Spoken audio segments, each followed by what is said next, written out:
அவரும் ஒரு 4-5 வாட்டி அட்ஜஸ்ட் பண்ணார். ஸ்ரீ ஸ்ரீ அப்படின்னாரு. 5வது வாட்டி பயங்கர கடுப்பாயிட்டார். மைக்லேயே சொல்லிட்டாரு, விஜய் சார் டேட் வாங்கிட்டேன், மொட்டராஜன் சார் டேட் வாங்கிட்டேன், வில்லன் மகேந்திரன் சார் டேட் வாங்கிட்டேன், ஸ்ரீன்ற ஒருத்தர் சீரியல் வந்து டேட் கொடுக்க மாட்டேங்கிறாருன்ற மாதிரி ஒரு மாதிரி ரொம்ப எனக்கே ரொம்ப அன்கம்ஃபர்டபுள் ஆகிடுச்சு. தப்பு எந்த தான். ஸோ அந்த படத்தில் பார்த்தா ஸ்டார்டிங்கில் இருப்பேன், அப்புறம் அங்கங்கே பிசுறு மாதிரி அங்கங்கே இருப்பேன், வேறு வழியில் சாப் பண்ணி ஆகணும். பட் நம்ம டெலிவிஷன் என்ன பண்ணுறது? நான் இப்போ போன வாரம் இந்த இன்சிடென்ட் திருப்பி நடந்துச்சு. நான் ஆக்சுவலாக 2-3 நாளாக பயங்கர ஒரு டிப்ரெஷனில் தான் இருந்தேன். ஐயோ ஏன்? திடீர்னு நம்மளுக்கு சரி எனக்கு எந்த படம் வந்து எந்த கேரக்டர் இருந்தாலும் பண்ணிடுவோம்.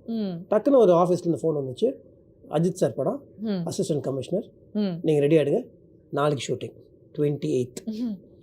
ஓகே சூப்பர் எல்லாம் சரி சரி சார் சரி சார் சரி சார். எனக்கு பாண்டிச்சேரி வந்து சீரியல் டேட் வந்து 2ஆம் தேதியிலன்னு சொல்லியிருந்தாங்க. திடீர்னு அவனுக்கு ஃபோன் பண்ணி 1ஆம் தேதி இங்கே ஒரு சீன் எடுத்துடணும். சரி 1ஆம் தேதி தானே பண்ணிக்கலாம், அதை அட்ஜஸ்ட் பண்ணிக்கலாம் அப்படின்னோன்னா, இன்னொரு குண்டு என்னென்னா, அஜித் சார் படத்துக்கு நான் க்ளீன் ஷேவில் வரணும். ஐயோ இது 1ஆம் தேதி நான் சொல்கிறேன் கேட்டுக்கிறேன், ஏங்க இந்த சீரியலில் ஒரே ஒரு நாள் தாடி எடுத்துக்கிறேங்க, அப்புறம் ஏதாவது நான் வந்து பேட்ச் பண்ணிக்கிறேங்க. அதெல்லாம் முடியவே முடியாது. உங்களுக்கு என்ன, உங்களுக்கு படம் வந்துச்சுன்னா சீரியலை விட்டுருவீங்களா?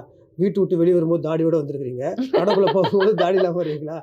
ஓகே, எத்திக்கலி ஸ்பீக்கிங் நானும் அதை நான் பண்ணக்கூடாது டெலிவிஷனில். நான் என்ன பண்ணுறேன்னு தெரியல, வேறு வழி இல்லை, படம் பண்ணல.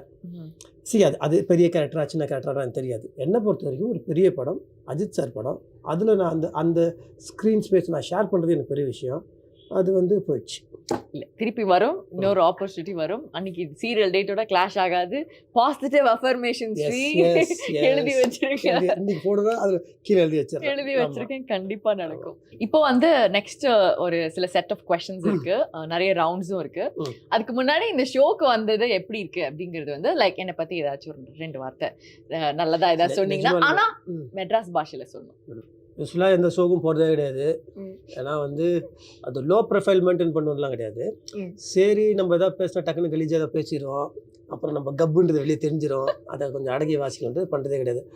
ஆனால் தெரிஞ்சவங்க ஷோக்கெலாம் போய் நம்ம யார் கூட பழகுறோம், யார் கூட உரசுறோன்றது ரொம்ப முக்கியம். நம்ம வந்து செவுத்துலேயே உரசணும் தான் சுண்ணாம்பு தான் தடவிக்கும். இந்த கோல்டு அந்த மாதிரிலாம் உரசுனா அந்த கோல்டோட கிளிட்டரும் நம்ம மேலே வரும் இல்லையா? அந்த மாதிரி புத்திசாலி பொண்ணுங்க கூட, நல்லவங்க கூட, எல்லாத்துக்கும் மேலே நல்லவங்க கூட, ஓகே அது ரொம்ப முக்கியம். அவங்க உள்ளே இருந்தால் தான் நல்லது. அதனால் இப்போ ரொம்ப நாளுக்கு அப்புறம் இந்த விக்ரம் படத்துக்கு மட்டும்தான் வந்து அது கூட மகேந்தர் வந்து தலைமையில் தட்டி நீ வந்து 4-5 இன்டர்வியூ கொடுத்தாகணும் அப்படின்னா அது கொடுத்தாச்சு. அதுக்கப்புறம் சரி ஓகே கொடுக்கணுன்னா சரி ஃபஸ்ட்டு எனக்கு ரொம்ப நாளாக இன்னும் உண்மையான ஆசை என்னன்னா மறுபடியும் நிஷா கூட நடிக்கணும் தான். ஸோ நிஷா கூட நடிக்கணும். சரி நிஷா கூட நடிக்க தான் முடியல, ஓகே நிஷா கூட இன்டர்வியூ அது போகலாம் அப்படின்னு தான் கப்புன்னு கூப்பிட்டு கப்பான்னு வந்துட்டேன். Super, thank you. So thank you for that. அந்த நம்ம தலைமை பூக்களோட அந்த வாசனை அப்படியே வந்துட்டு போன மாதிரி இருந்தது. ஷ்மோசிஸ்க்கு உங்களை கூட்டிகிட்டு வந்திருக்கேன். ஆமாம்மா, நானும் ரொம்ப நேரமாக ஃபீல் போடுவீங்க, அது ஹெச் சைலண்டா எஸ் சைலண்டா அப்படின்னு. அந்த எஸ்ஸுக்கு மேலே என்ன சைலண்டாக இருந்தாலும் பரவாயில்ல, நீங்கள் வந்து ஐஸ்கிரீம்ஸ் ரொம்ப நல்லா இருக்கும். நீங்கள் வந்து எவ்வளோக்கு எவ்வளோ ஃபிட்னஸ் கான்சன்ட்ரேட் பண்ணுறீங்களோ அதுக்கு நல்லா சாப்பிடணும், அதுவும் உங்களுக்கு ரொம்ப பிடிக்கும். ஐஸ்கிரீம் சாப்பிடணும். ஐஸ்கிரீம்